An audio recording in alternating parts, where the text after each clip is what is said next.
Hello नमस्कार साथियों, स्वागत है आप सभी का ड्रीम एग्जाम स्टडी प्लेटफॉर्म पर। दोस्तों आज हम इस वीडियो में देखने वाले हैं सी-टेट जनवरी 2024 की दृष्टि से हिंदी भाषा की क्लास नंबर 4। दोस्तों ये मॉडल पेपर नंबर 4 होने वाला है। दोस्तों इस वीडियो में हम गद्यांश और शिक्षा शास्त्र यानी पेडागोजी दोनों को देखने वाले हैं। दोस्तों यह वीडियो आपके पेपर 1 और पेपर 2 दोनों की दृष्टि से अति महत्वपूर्ण होने वाला है। तो दोस्तों वीडियो को शुरू करने से पहले आपसे एक निवेदन है, यदि आप चैनल पर नए हैं तो चैनल के लिए सब्सक्राइब और साथ में बनी बेल आइकन जरूर दबा लीजिए, ताकि जब भी हम अगला वीडियो अपलोड करें आप तक नोटिफिकेशन सबसे पहले पहुंच जाए। चलिए दोस्तों वीडियो को शुरू करते हैं।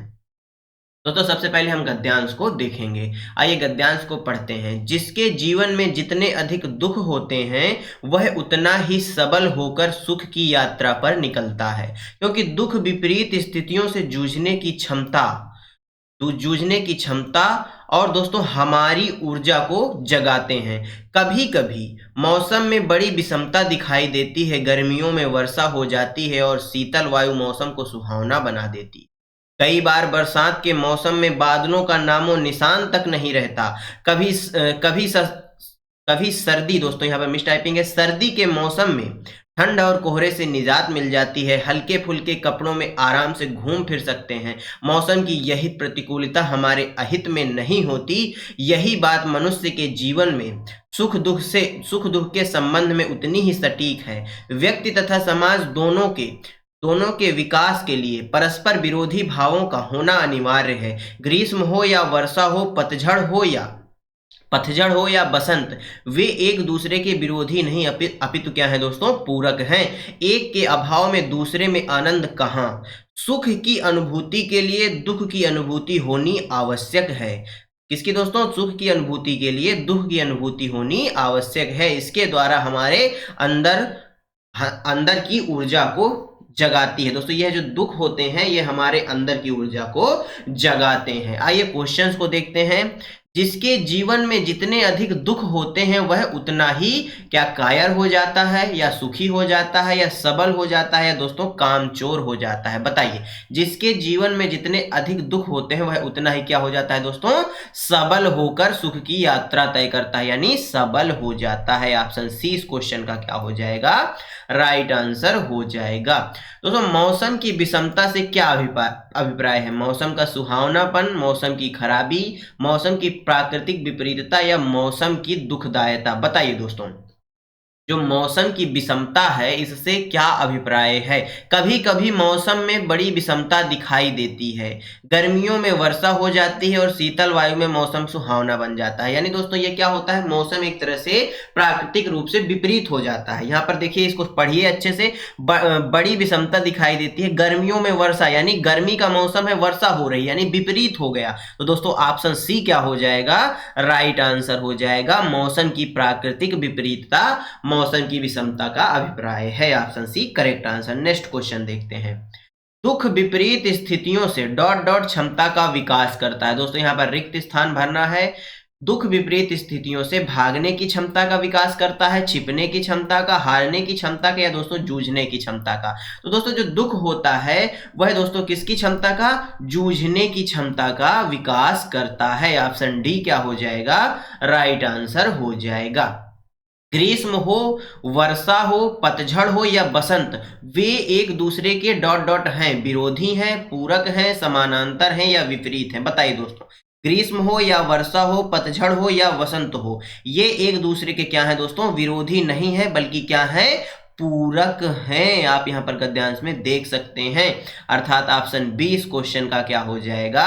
राइट आंसर हो जाएगा। Question number 5। हमारे अंदर की ऊर्जा कैसे जागती है? विपरीत स्थितियों से जूझने से, मौसम के बदलने से, सुख की अनुभूति से, या दुख की अनुभूति से? बताइए दोस्तों, हमारे अंदर की ऊर्जा कैसे जागृत होती है? तो दोस्तों गद्यांश में आपने पढ़ा है कि हमारे अंदर की जो ऊर्जा है वह हमेशा विपरीत स्थितियों से जूझने से जागृत होती है। ऑप्शन ए क्या हो जाएगा इस क्वेश्चन का? राइट आंसर हो जाएगा। क्वेश्चन नंबर 6 देख लेते हैं। जिसके जीवन में जितने अधिक दुख होते हैं वह उतना ही सबल होकर सुख की यात्रा पर निकलता है। वाक्य का प्रकार है, क्या यह एक सरल वाक्य है, या एक संयुक्त वाक्य है, दोस्तों एक साधारण वाक्य है, या एक मिश्रित वाक्य है? मित्र नहीं, मिश्रित वाक्य है। बताइए दोस्तों इस क्वेश्चन का सही आंसर क्या हो जाएगा? जिसके जीवन में जितने अधिक दुख होंगे वह उतना ही सबल होकर सुख की यात्रा करेगा। तो दोस्तों यह एक मिश्रित वाक्य है। कैसा वाक्य है? मिश्रित वाक्य है। ऑप्शन डी क्या हो जाएगा? राइट आंसर हो जाएगा। नेक्स्ट क्वेश्चन, सुख दुख में समास होगा द्वंद्व समास, अव्ययीभाव समास, कर्मधारय समास, या दोस्तों द्विगु समास? बताइए सुख और दुख में कौन सा समास होगा? दोस्तों सुख और दुख एक दूसरे के विपरीतार्थी शब्द हैं और इनके मध्य योजक चिन्ह भी लगा है, और ये सभी पहचान किसकी होती है? द्वंद्व समास की होती हैं। ऑप्शन ए क्या हो जाएगा? राइट आंसर हो जाएगा। निजात का अर्थ होगा छुटकारा मिलना, अनुभव होना, ऊर्जा मिलना, या रास्ता मिलना? बताइए दोस्तों निजात शब्द का, दोस्तों ये निजात शब्द जो है हमें इसमें गद्यांश में मिला है और इसी से ग्रामर पूछी गई है, इनका अर्थ पूछा गया है। इस चीज को याद रखिएगा। अभी हमारा गद्यांश ही चल रहा है। इस क्वेश्चन का सही आंसर हो जाएगा ऑप्शन ए, छुटकारा मिलना निजात शब्द का अर्थ है। नेक्स्ट क्वेश्चन देखते हैं, प्रतिकूलता में प्रत्यय होगा एता, इता, ता या अता? बताइए दोस्तों प्रतिकूलता में प्रत्यय कौन सा हो जाएगा? दोस्तों प्रतिकूल एक शब्द है, आप सभी जानते हैं प्रतिकूल एक शब्द है और इसमें यदि ता जोड़ दिया जाता है तो यह प्रतिकूलता हो जाता है, यानी ऑप्शन सी इस क्वेश्चन का राइट आंसर हो जाएगा। प्रतिकूलता में कौन सा प्रत्यय होगा? ता प्रत्यय होगा। दोस्तों अब पढ़ते हैं पद्यांश को। ये एक कविता दी गई है, इससे संबंधित फिर हम क्वेश्चंस को करेंगे। क्वेश्चन भी साइड में आपको लिखे मिलेंगे। आइए पहले कविता को पढ़ लेते हैं।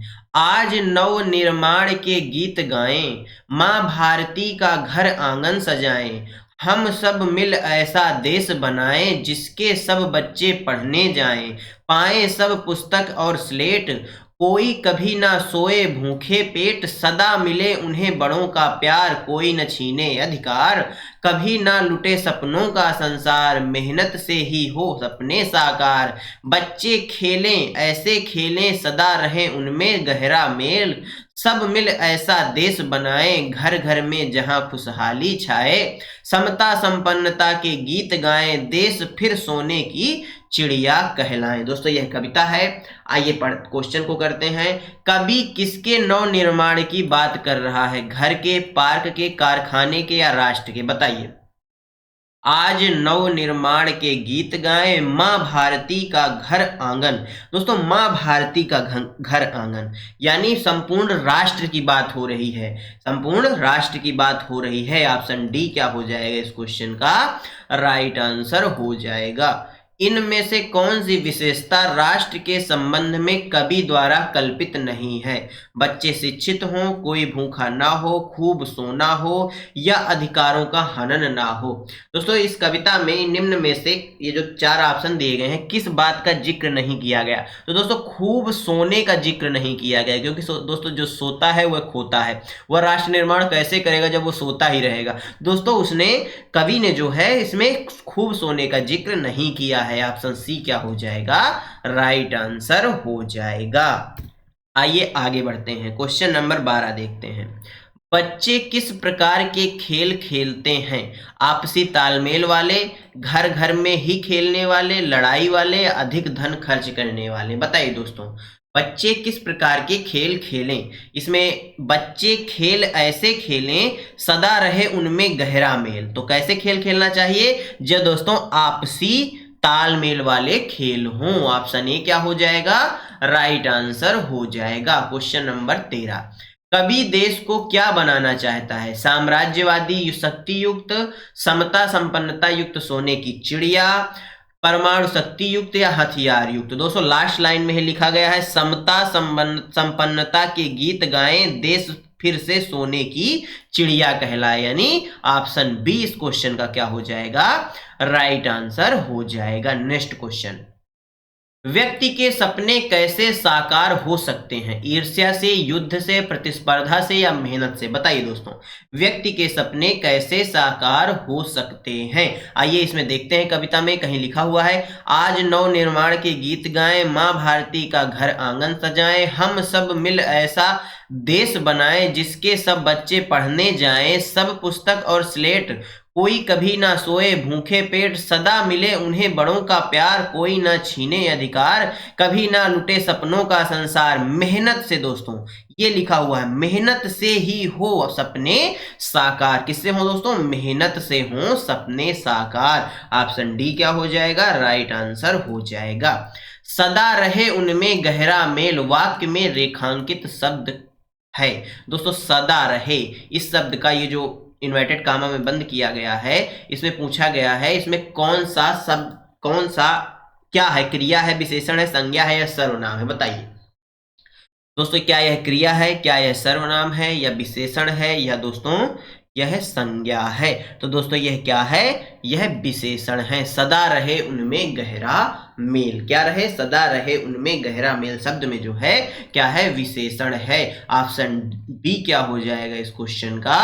राइट आंसर हो जाएगा। आगे बढ़ते हैं दोस्तों, यहां से पैडागॉजी शुरू होती है। प्राथमिक स्तर पर बच्चों में लिखने का कौशल इस सीमा तक हो कि वे मानक वर्तनी में लिख सकें, सुंदर अक्षरों में लिख सकें, छोटी कहानी लिख सकें या विभिन्न उद्देश्यों के लिए लिख सकें। बताइए दोस्तों, प्राथमिक स्तर पर बच्चों में लिखने का कौशल इस सीमा तक हो कि वे क्या कर सकें? तो दोस्तों वे क्या कर सकें? विभिन्न उद्देश्यों के लिए लिख सकें। ऑप्शन डी क्या हो जाएगा? राइट आंसर हो जाएगा। पहली कक्षा की हिंदी भाषा की पाठ्य पुस्तक में आप किस विधा को सबसे अधिक महत्व देंगे? निबंध, कहानी, नाटक या डायरी? बताइए, पहली कक्षा की हिंदी भाषा की पाठ्य पुस्तक में आप किस विधा को सबसे अधिक महत्व देंगे? तो दोस्तों यदि पहली कक्षा की बुक है तो हिंदी विधा में आप सबसे अधिक कहानी को महत्व देंगे, क्योंकि जो बच्चे हैं पहली कक्षा के वो दोस्तों कहानी पर ज्यादा रुचि लेते हैं, यानी उनकी जिज्ञासा कहानी के प्रति बढ़ती है, उनकी रुचि उसमें बढ़ती है, जिससे वह अच्छी तरीके से हिंदी भाषा सीख सकते हैं। ऑप्शन बी क्या हो जाएगा? राइट आंसर हो जाएगा। वाइगोत्स्की ने भाषा विकास का परिप्रेक्ष्य प्रस्तुत किया। संज्ञानवादी परिप्रेक्ष्य, व्यवहारवादी परिप्रेक्ष्य, समाज सांस्कृतिक परिप्रेक्ष्य या दोस्तों व्यवहार सांस्कृतिक परिप्रेक्ष्य? दोस्तों वाइगोत्स्की महोदय का जो सिद्धांत है वह है समाज एवं सांस्कृतिक सिद्धांत, सामाजिक एवं सांस्कृतिक सिद्धांत। तो ऑप्शन सी क्या हो जाएगा? राइट आंसर हो जाएगा। वाइगोत्स्की ने भाषा विकास का समाज एवं सांस्कृतिक परिप्रेक्ष्य प्रस्तुत किया है। नेक्स्ट क्वेश्चन देखते हैं। हिंदी भाषा में आकलन का मुख्य उद्देश्य है भाषा प्रयोग संबंधी त्रुटियों का आकलन करना, बच्चों के व्याकरण ज्ञान को जानना, बच्चों के शब्द भंडार का आकलन करना या प्रभावी भाषा प्रयोग में बच्चों की मदद करना। बताइए, हिंदी भाषा में जो आकलन है उसका जो मुख्य उद्देश्य है वह क्या हो सकता है? तो प्रभावी भाषा प्रयोग में बच्चों की मदद करना। ऑप्शन डी क्या हो जाएगा? राइट आंसर हो जाएगा।